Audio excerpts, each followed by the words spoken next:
Bonjour, je m'appelle Isabelle Garcia-Gomez. Nous nous trouvons dans l'atelier de conservation-restauration du musée d'ethnographie de Genève. Et nous sommes aujourd'hui avec des instruments de musique qui vont être exposés dans l'exposition Mémoire.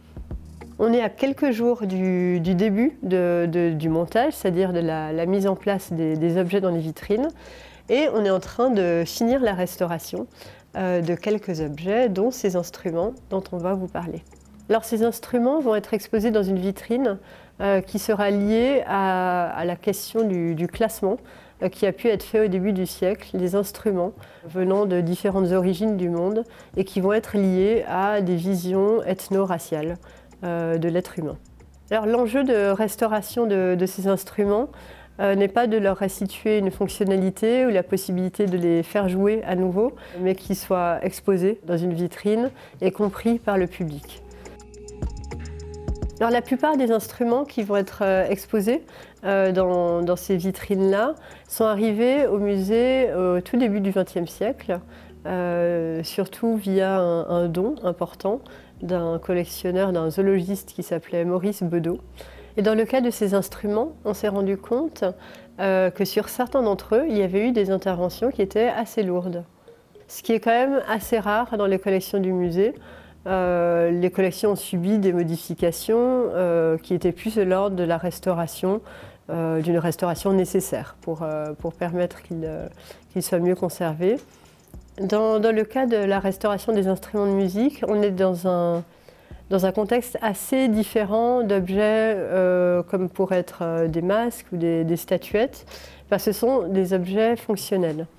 Et même si on ne va pas les remettre en fonction, dans ce cas, il est très important de comprendre comment ils ont été faits et comment ils sont joués. Il faut comprendre comment un instrument résonne, comment les cordes doivent être placées, comment le chevalet doit être placé, les chevilles, voilà, tous les éléments qui vont permettre la résonance de l'instrument. Parce que si on ne les comprend pas, on va au risque de rétablir un état qui est contraire en fait, à l'identité en fait, de cet instrument.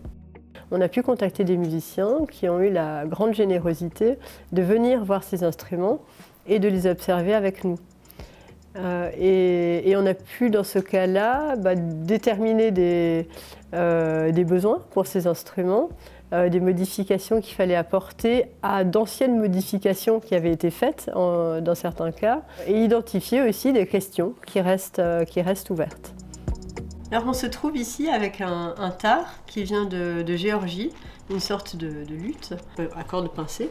Alors, ce qui est très intéressant avec cet instrument, c'est que quand on observe la différence de son état entre un état ancien qu'on peut observer sur une photo d'archive qui date probablement des années 60 et son état actuel, on voit sur la photo d'archive qu'il n'avait pas de chevalet, les cordes étaient totalement défaites et le cordier qui devait se trouver là était parti en fait avec les cordes.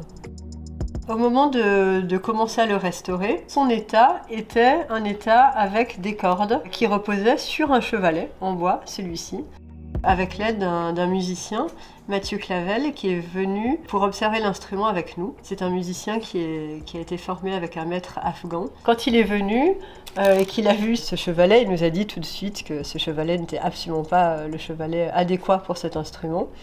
Et on a dans ce cas-là décidé d'obtenir un chevalet qui correspond à ces instruments. Et donc on a commandé un chevalet qui est maintenant positionné ici, qui correspond aux besoins du tar. Alors, je vais vous parler maintenant d'un Sanqian, un instrument chinois, qui est aussi arrivé au début du XXe siècle dans les collections du musée.